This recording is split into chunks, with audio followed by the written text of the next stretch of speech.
늘 이런 게 있어요. 그럼 답이, 문제들이, 나에게도 어떤 문제들이 있고 어떤 불만들이 있잖아요. 힘든 상황들이 닥치고.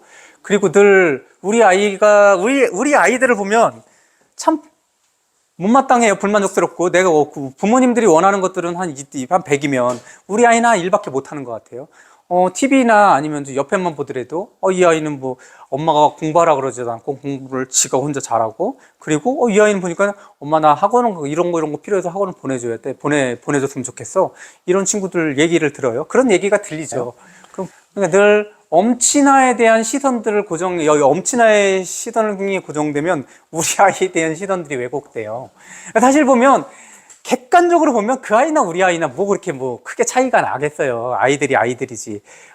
사실 우리는 지금의 현대인으로서 평가받고 있는 뭐 좋은 대학을 가고 좋은 직장을 구하는 것 전에 우리는 모든 개인들은 다 하나의 생명체라는 거잖아요. 하나의 생명체가 가장 중요한 것들은 늘 말씀드리지만 먹는 거, 자는 거란 말이에요. 먹는 거, 자는 거. 그 다음에 번식을 하는 거, 뭐 이런 것들이겠지만 먹는 거, 자는 거에 떨어지진 않잖아요. 그건 본능적인 것들이니까. 사실 보면 먹는 거, 자는 것만 해서 내 생이 다 할 때까지 끝나는 것만 해도 그건 아주 훌륭한 삶이잖아요.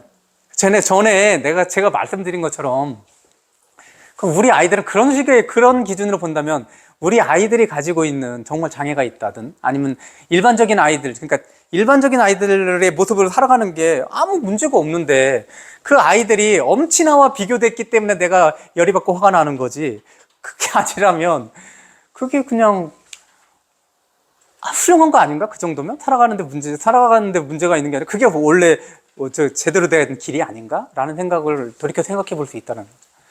그러니까 이렇게 엄친아들은 어쨌든 사회적으로 아주 좁은 길들을 가게 되잖아요. 아주 좁은 길들을 간다는 것은 이쪽도 안 보고 저쪽도 안 봐야 되잖아요. 그래 그 길을 갈 수 있는 거잖아요. 그럼 이 친구들은 정말 행복할까? 라는 개념으로 보게 되면 그렇지 않을 수 있다. 행복할 수도 있겠죠. 두더지 게임이라는 게 있는데 아쉬워요. 두더지 게임 돈 넣고 두들기는 게임이에요. 예전에 어렸을 때도 아니고 대학교 때도 했던 것 같아요. 돈 넣고 기다렸다 나오면 되게 콩 머리 때리잖아요. 그럼 들어가잖아요. 이걸 되게 많이 했어요. 그러면서 잘하는 친구들은 나오자마자 텅 때려가 텅텅텅텅 때리면 꽥 하고 들어가잖아요. 맞아요. 머리 맞아요. 그래서 이 두더지 게임을 우선 동전을 넣고 작동을 시키면 튀어나오는 것들을 이렇게 주시하잖아요. 그리고 머리를 콩 때리면 들어가잖아요. 근데 이거를 그러면 기본적으로 두더지 게임을 안 해야 되겠다. 그럼 아이에 대한 과대한 기대를 하지 않는 거예요.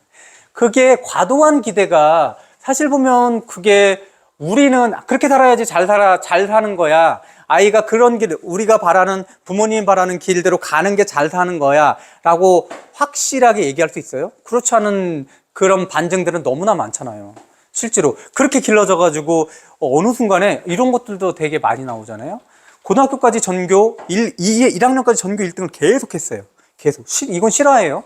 계속 했는데 어느 순간에 1학년에서 2학년 넘어가는 그 아들이 어느 순간에 학교 갈 시간인데 가지를 않는 거예요. 그 이런 얘기 있었잖아요. 많잖아요. 엄마가 넌 왜? 당연히 맨 처음에 어디 아픈지 알았어요. 그러더니 아이가 누구한테 이렇게 괴롭힘을 당하거나 그런 것도 아니에요. 어느 순간에 나 학교 다니기 싫다고. 그래서 아이가 움직이지 않고 딱 누워 있는데 결국은 그리고 3년인가 4년인가를 아무것도 안 하더래요. 그래서 둘째도 그런 기미가 보여서 바로 그럼 자퇴를 시켰다고 그러더라고요. 그러니까 실제 아이는 행복하지 않다라는 거예요. 아닐 수 있다라는 거예요. 우리가 가는 길대로 전 정말 의사를 만들었어. 또는 대기업에 보냈어. 명문대를 졸업시키고 우리가 알고 있는 굴지의 기업을 보냈어. 그렇다고 그 아이가 행복할 것인가는 다른 문제라는 거예요. 지금 그럼 우리는 우리의 잣대가 잘못될 수도 있다라는 거예요. 그 몫은 늘 얘기하지만 우리의 몫이 부모님의 몫이 아니라 아이의 몫인 거예요. 아이들은 지금 여러 가지를 해봐야 되는 거예요. 근데 우리는 공교육 제도라는 것들로 인해서 또는 공교육이 끝나고 나면 학교가 끝나고 나면 그 사교육 시장까지 굉장히 많이 연결돼 있잖아요. 그래서 아이가 뭔가를 해볼 수가 없어요. 공부 말고는. 학과 공부의 연장선상인 거죠. 학교에서 학과 공부하고 학원에서 학과 공부하고 집에 보면 학원 공부하고 다 학과 공부만 한다라는, 학교에 있는 관계당 공부만 한다라는. 사실 보면 학교에 관계된 공부만 가지고 모든 직업이 다 연결돼 있는 게 아니잖아요. 지금 같은 경우도 앞으로 점점 더 그럴 텐데. 사실 보면 아이가 하고 싶은 것들을 많이 해봐야 되는 시기인 것 같아요. 초등학교, 중학교, 고등학교. 그러다가 아이가 야 그러다 보니까는 대학을 갈 수 없는 지경인데 그러다가 대학을 갈 수 없는 지경이면 그 아이가 대학을 못 가서 정말 폐인의 길로 들어설 것인가? 저는 그렇지 않다고 봐요. 그 아이가 그거를 학교 공부를 하지 않은 모조리 학교 공부에 관계된 다른 모든 시간들을 게임만 했다. 또 유튜브에 빠져 있었다. 뭐 그러면 모르겠지만 그렇게 하래도 못할 거예요.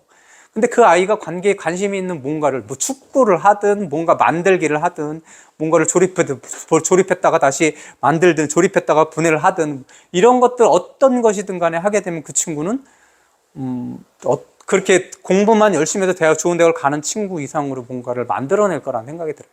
그러니까 누구의 삶이 또는 누구의 과정들이 더 좋냐라고 하면 저는 그런 게 훨씬 더 좋을 거라는 생각이 들고 너희들은 도자기를 막 빚는 찰흙이다. 그래서 너희들은 너희라는 찰흙으로 도자기를 빚었어. 근데 삐뚤어지거나 이쁘지 않거나 잘못될 수도 있어. 근데 너희들은 지금 도자기를 빚는 찰흙이기 때문에 그걸 다시 반죽을 해서 다시 빚을 수 있어. 언제까지나. 그러니까 지금 잘못됐다고 해서 뭔가 내 인생은 이제 잘못된 거야. 이렇게 생각할 필요가 없다라는 얘기들 하는데 이거는 제가 느끼기에는 아이들만이 해당되는 게 아닌 것 같아요. 죽을 때까지 모든 인간에게 다 해당되는 것 같아요.